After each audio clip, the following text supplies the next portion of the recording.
The United Nations has condemned the Taliban's increasingly violent response to peaceful protests, including the use of live ammunition that killed several people.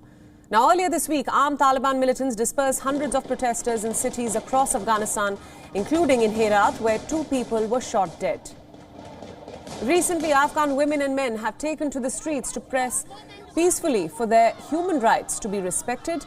They want the Taliban to recognize women's rights to work, to have freedom of movement, to education and political participation.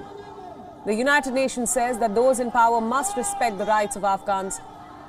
Ravina Shamdasani, the spokesperson for the UN High Commissioner for Human Rights, says, and I quote, "Peaceful protesters across various provinces in Afghanistan over the past 4 weeks have faced an increasingly violent response by the Taliban, including the use of live ammunition, batons and whips. We call on the Taliban to immediately cease the use of force towards and the arbitrary detention of those exercising their right to peaceful assembly and the journalists covering the protests."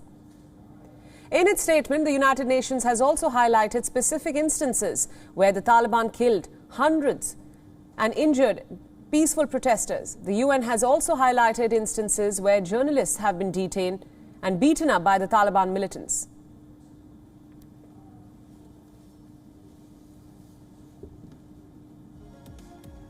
According to the United Nations, the Taliban reportedly killed a man and a boy and injured 8 others during flag-raising protests in Nangarhar and Kunar provinces between August 15th and 19th. And on 7 September, during a protest in Herat, the Taliban reportedly shot and killed 2 men and wounded 7 more. On the same day in Kabul, the Taliban beat and detained protesters, including several women and up to 15 journalists. On 8 September, at least 5 journalists were arrested and 2 severely beaten for several hours by the Taliban militants for covering a protest by women in Kabul. Meanwhile, the Taliban fired in the air and allegedly beat several women protesters in Faizabad city and in Badakhshan province, while several women's rights activists in Kapisa were also detained. The United Nations have reminded the Taliban that peaceful protests are protected under international human rights law, including under Article 21 of the International Covenant on Civil and Political Rights, to which Afghanistan is a state party.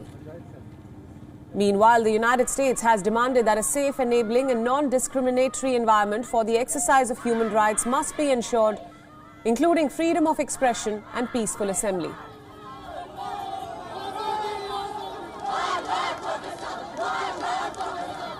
WION World is now available in your country. Download the app now and get all the news updates on the move.